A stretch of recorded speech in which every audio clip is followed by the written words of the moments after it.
Good morning everyone, this is Wei from Early 7 Farm.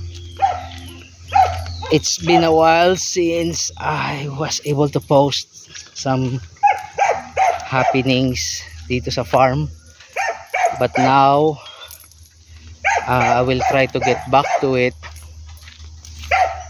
and start sharing mga activities dito.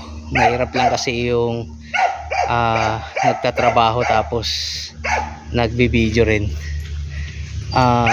Latest here, siguro hindi nyo pa ito nakita, meron na tayong daan dito na semento na, kailangan lang ng konting tambak pa, pero we're getting there.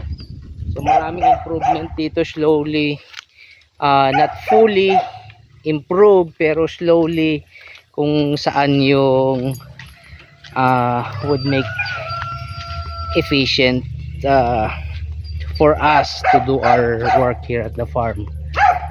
So medyo naglilinis dito sa bakuran, and share ko rin quickly itong aking mga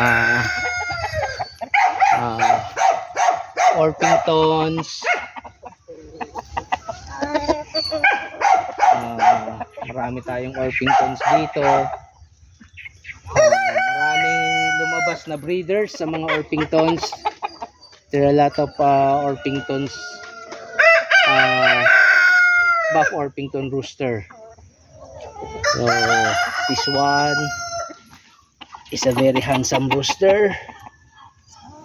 Available sila dito sa farm, so if you're interested, let me know. Marami pa rin ditong peking ducks. So hindi ko pa sila lahat na video, but newest additions, itong mga pusa natin. We have 3 cats.